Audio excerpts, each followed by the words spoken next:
Welcome to Raja spoken world channel. நமது அன்றாட வாழ்க்கையில் நாம் அடிக்கடி பயன்படுத்தக்கூடிய ஒரு 20 யூஸ்ஃபுல் ஸ்போக்கன் இங்கிலீஷ் சென்டென்சஸ் தான் இந்த வீடியோவில் நாம் டிஸ்கஸ் பண்ண போகிறோம். அது என்னென்ன அப்படிங்கிறத இப்போது பார்க்கலாம். இதுதான் நாம் டிஸ்கஸ் பண்ணக்கூடிய ஃபர்ஸ்ட் சென்டென்ஸ். அவருக்கு எதிராக சதி செய்கிறார்கள். இதை இங்கிலீஷில் எப்படி சொல்லலாம் அப்படிங்கிறத பாருங்கள். They are blotting against him. They are blotting against him. இந்த சென்டென்ஸ் ப்ரெசன்ட் கண்டினியூஸ் டென்ஸில் இருக்குது. இங்கே பார்த்தீங்கன்னா ஆர் பிளாட்டிங் அப்படிங்கிறது தான் வேர்பு. இதை நம்ம ப்ரெசன்ட் கண்டினியூஸில் யூஸ் பண்ணியிருக்கிறோம். இந்த பிளாட் அப்படிங்கிறத வேர்பாகவும் யூஸ் பண்ணலாம், நவுனாகவும் யூஸ் பண்ணலாம். Okay, look at the second sentence. இப்போதும் அவள் வருந்துவதில்லை. இதை இங்கிலீஷில் ரொம்ப சிம்பிளாக சொல்லிடலாம். Even now she doesn't repent. இங்கே பார்த்தீங்கன்னா தெரியும், ஈவன் நவ் அப்படின்னா இப்போதும் கூடன்னு அர்த்தம். ஷீ டசன்ட் ரிப்பன்ட் அப்படின்னா அவள் வருந்துவதில்லை.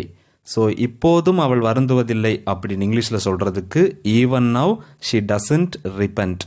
ஆக்சுவலி ரிப்பன்ட் அப்படிங்கிறதுக்கு தமிழில் வருந்துன்னு அர்த்தம். ஆனால் இங்கே வருந்துவதில்லை என்ற அர்த்தத்தில் இதை யூஸ் பண்ணியிருக்கோம். ஏன்னா இந்த சென்டென்ஸ் நெகட்டிவ் ஃபார்மில் பயன்படுத்தப்பட்டிருக்கு. ஓகே, ஷீ டசன்ட் ரிப்பன்ட் அப்படின்னா வருந்துவதில்லை, அவள் வருந்துவதில்லை.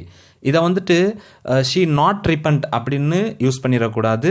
ப்ராப்பரான சென்டென்ஸ் ஃபார்மேஷன் ப்ரெசன்ட் டென்ஸில், அதுவும் நெகட்டிவில் ஷீ டசன்ட் ரிப்பன்ட் அப்படின்னு தான் சொல்லணும். இந்த சென்டென்ஸை பாருங்கள். நீ மனம் திரும்ப வேண்டும். இதை எப்படி இங்கிலீஷில் சொல்லலாம் அப்படின்னா, it is very simple. You must repent அப்படின்னு சொல்லணும். யூ அப்படின்னா நீன்னு அர்த்தம், உங்களுக்கு தெரியும், அல்லது நீங்கள்னு அர்த்தம். ரிப்பன்ட் அப்படின்னா மனம் திரும்புன்னு அர்த்தம். மஸ்ட் அப்படின்னா அதுக்கு தமிழில் வேண்டும் என்ற அர்த்தத்தில் எடுத்துக்கலாம். அப்போ நம்ம இதை சேர்த்து பார்க்கும் பொழுது நீ மனம் திரும்ப வேண்டும் என்பதுதான் இந்த சென்டென்ஸுக்கு உண்டான தமிழ் மீனிங். இப்போது ரிப்பன்ட் அப்படின்னா வருந்துன்னு தானே சார் இதுக்கு முந்தைய சென்டென்ஸில் சொன்னீங்க, இப்போ என்ன மனம் திரும்புங்கிற அர்த்தத்தில் பயன்படுத்துகிறீங்க அப்படின்னு கேட்கலாம். இந்த ரிப்பன்ட் என்ற இந்த வேர்புக்கு வருந்து அல்லது மனம் திரும்பு என்ற இந்த இரண்டு அர்த்தங்கள் உண்டு. நீங்கள் உரிமைக்காக போராட வேண்டும். இந்த சென்டென்ஸை இங்கிலீஷில் you should strive for the right அப்படின்னு சொல்லணும். நல்லா ஞாபகத்தில் வச்சுக்கோங்க. ஷுட் அப்படின்னாலும் மஸ்ட் அப்படின்னாலும் ஒரே அர்த்தம் தான். இந்த இரண்டு வார்த்தைகளுக்கும் தமிழில் வேண்டும் என்பது தான் அர்த்தம். யூ ஷுட் ஸ்ட்ரைவ் அப்படின்னா நீ போராட வேண்டும். எதுக்காக? ஃபார் த ரைட், உரிமைக்காக. அப்போ நீ உரிமைக்காக போராட வேண்டும் அப்படின்னு சொல்லலாம், அல்லது நீங்கள் உரிமைக்காக போராட வேண்டும் அப்படிங்கிறதுக்கும் இதே சென்டென்ஸ் தான். ஏன் அப்படின்னா யூ அப்படிங்கிறது நீ என்ற வார்த்தையும் குறிக்கும், நீங்கள் என்ற வார்த்தையும் குறிக்கும்.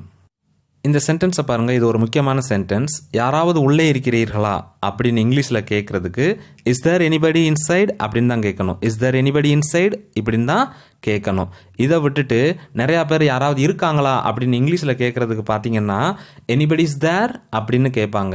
ஆக்சுவலி எனிபடி இஸ் தேர் அப்படிங்கக்கூடிய இந்த sentence it's a statement, it's not a question. Okay, அதை நம்ம புரிஞ்சுக்கிறணும். அப்போ நம்ம ப்ராப்பராக இதை இங்கிலீஷில் கேட்குறதுக்கு இஸ் தேர் எனிபடி அப்படின்னு தான் கேட்கணும். யாராவது இருக்காங்களான்னு இங்கிலீஷில் கேட்குறதுக்கு இஸ் தேர் எனிபடி. யாராவது உள்ளே இருக்காங்களா அப்படின்னு கேட்குறதுக்கு இஸ் தேர் எனிபடி இன்சைட் அப்படின்னு கேட்கணும். ஓகே, நிறைய பேர் இந்த சென்டென்ஸை புரணி பேசுவதற்குனே தமிழில் அடிக்கடி பயன்படுத்துவாங்க. எதிர் வீட்டு பொண்ணோ அல்லது பக்கத்து வீட்டு பொண்ணோ தனக்கு பிடித்தவருடன் வாழச் சென்று விட்டால் அவள் ஓடிவிட்டாள், யாரோட ஓடி போய்விட்டாள் அப்படின்னு அடிக்கடி சொல்லுவாங்க. இந்த ஓடி போகிறது அப்படிங்கிறதுக்கு இங்கிலீஷில் டைரெக்டாக நிறையா பேர் ரன் என்ற இந்த வேர்பை யூஸ் பண்ணுறாங்க. ஃபார் எக்ஸாம்பிள் இந்த சென்டென்ஸுக்கே அவள் யாரோட ஓடி போய்விட்டாள் அப்படின்னு சொல்லணும்னா she has run away with somebody அப்படின்னு சொல்லுவாங்க. இந்த வேர்ப் யூஸ் பண்ணாதீங்க. இதுக்கு பதிலாக இங்கிலீஷில் ஒரு அருமையான வேர்ப் இருக்குது, எலோப் அப்படிங்கிறது. எலோப் அப்படின்னா காதலனுடன் போய்விட்டாள் என்பது அர்த்தம். ஸோ அவள் யாரோட ஓடி போய்விட்டாள் அப்படின்னு இங்கிலீஷில் சொல்லணும்னு நினச்சிங்கன்னா அதை இங்கிலீஷில் எப்படி சொல்லுங்கள்?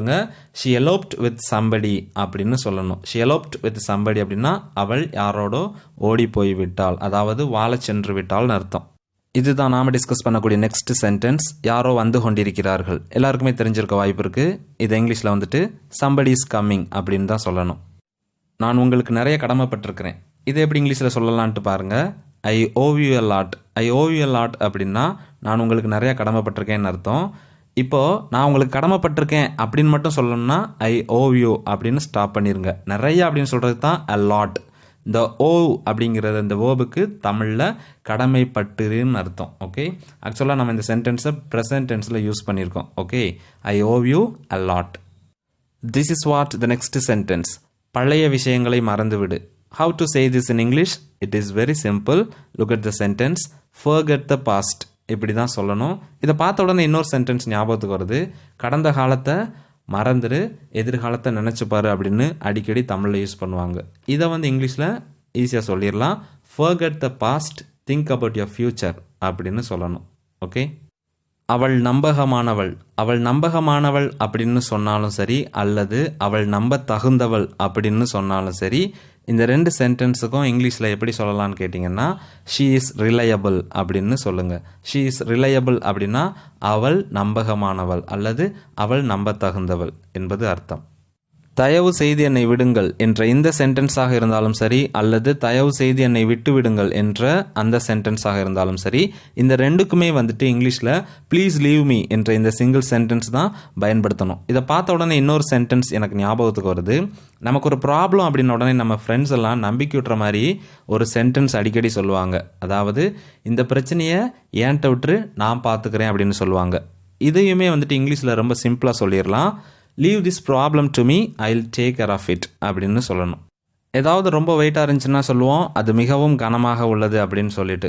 இதை இங்கிலீஷில் இட் இஸ் டூ ஹெவி அப்படின்னு சொல்லலாம், அல்லது இட் இஸ் ஸோ ஹெவி அப்படின்னு சொல்லலாம். ஓகே, எது உன்னுடையது? இந்த கேள்வியை இங்கிலீஷில் கேட்கணும்னா விச் இஸ் யுவர்ஸ் அப்படின்னு கேளுங்க. ஓகே, விச் இஸ் யுவர்ஸ் அப்படின்னா எது உன்னுடையதுன்னு அர்த்தம். விசேஷம் ஒன்றுமில்லை, இதுக்கு இங்கிலீஷில் நத்திங் ஸ்பெஷல் அப்படின்னு தான் சொல்லணும். பொதுவாக இந்த சென்டென்ஸை எப்போ பயன்படுத்துவோன்னு கேட்டிங்கன்னா, ஒருத்தங்க நம்மளை பார்த்து வாட் இஸ் ஸ்பெஷல் டுடே, அதாவது இன்றைக்கி என்ன விசேஷம் அப்படின்னு கேட்டாங்கன்னா, அவங்கக்கிட்ட நாம் சொல்லுவோம் எதுவும் விசேஷம் இல்லை அப்படின்னா நத்திங் ஸ்பெஷல் டுடே என்று சொல்லுவோம். யாராவது ரொம்ப டார்ச்சர் பண்ணாங்கன்னா அந்த டார்ச்சரை வந்து தாங்க முடியாமல் சொல்லுவாங்க பேசுகிறவங்க தமிழில், என்னை வாழ விடுங்கள் அப்படின்னு சொல்லுவாங்க. என்னை வாழ விடுங்கள்னு இங்கிலீஷில் சொல்லணும்னா allow me to live என்று தான் சொல்ல வேண்டும். மதிப்பதற்கு கற்றுக்கொள். let us say this in English, learn to respect. இந்த சென்டென்ஸ் ஸ்ட்ரக்சரை வச்சு இன்னும் நம்ம நிறைய சென்டென்ஸ் சொல்லலாம். ஃபார் எக்ஸாம்பிள், மற்றவர்களுடன் பழக கற்றுக்கொள். இதை இங்கிலீஷில் learn to mingle with others அப்படின்னு சொல்லணும். படிக்க கற்றுக்கொள், learn to study. வாசிக்க கற்றுக்கொள், learn to read. இந்த மாதிரி நிறையா சென்டென்சஸ் வந்து நம்ம வந்து ஃப்ரேம் பண்ணி பார்க்கணும், இந்த சென்டென்ஸை மாடலாக வச்சுக்கிட்டு. ஓகே, அது அற்புதம். இது வந்து ஒருத்தங்களை அப்ரிஷியேட் பண்ணுறதுக்கு பயன்படக்கூடிய ஒரு சென்டென்ஸ். இதுக்கு இங்கிலீஷில் தட் இஸ் ஸ்ப்ளெண்டிட் என்று சொல்லணும். தட் இஸ் ஸ்ப்ளெண்டிட் அப்படிங்கிறது தான் அது அற்புதம் என்பதற்குண்டான இங்கிலீஷ் சென்டென்ஸ். யாரையாவது பார்த்து பேசியவுடன் சொல்லுவோம் உங்களை சந்தித்ததில் மகிழ்ச்சி என்று. இதுக்கு இங்கிலீஷில் glad to meet you என்று சொல்லணும், அல்லது nice to meet you அப்படின்னு கூட சொல்லலாம். அவர்கள் துரதிர்ஷ்டசாலிகள். இதுக்கு இங்கிலீஷில் தே ஆர் அன்லைக்கின்னு சொல்லுங்கள். துரதிர்ஷ்டசாலிகள் அப்படிங்கிறதுக்கு பதிலாக அதிர்ஷ்டசாலிகள், அவர்கள் அதிர்ஷ்டசாலிகள் அப்படின்னு சொல்லணும்னா தே ஆர் லக்கின்னு சொல்லுங்கள். இது ஒரு ஸ்டேட்மெண்ட், அதாவது ஒரு சாதாரண வாக்கியம். இதை வந்து இன்ட்ராகேட்டிவ் சென்டென்ஸாக மாற்றணும்னு நினச்சிங்கன்னா, வேற ஒன்றும் இல்லை, வினா வாக்கியமாக மாற்றணும்னு நினச்சிங்கன்னா இந்த ஆர் இருக்கு இல்லையா, இதை எடுத்து ஃபஸ்ட்டு போட்டிங்கன்னா it will become a question. For example, are they unlucky, அவர்கள் துரதிர்ஷ்டசாலிகளா அப்படின்னு மாறிடும். அவர்கள் அதிர்ஷ்டசாலிகளான்னு கேட்கணும்னா ஆர் தே லக்கி இப்படி கேட்கணும். This is what the last sentence in this video. நான் வரும் வரை காத்திரு. Let us see this how to say this in English. Wait till I come அப்படின்னு சொல்லுங்க. Wait அப்படின்னா காத்திருன்னு அர்த்தம். Till I come அப்படின்னா நான் வரும் வரைன்னு அர்த்தம். ஸோ நான் வரும் வரை காத்திருன்னு இங்கிலீஷில் சொல்கிறதுக்கு wait till I come என்று சொல்ல வேண்டும். That's it. I hope this video is very useful to you. So please don't forget to share and subscribe our channel and click the bell icon also to receive more videos in future. Thank you.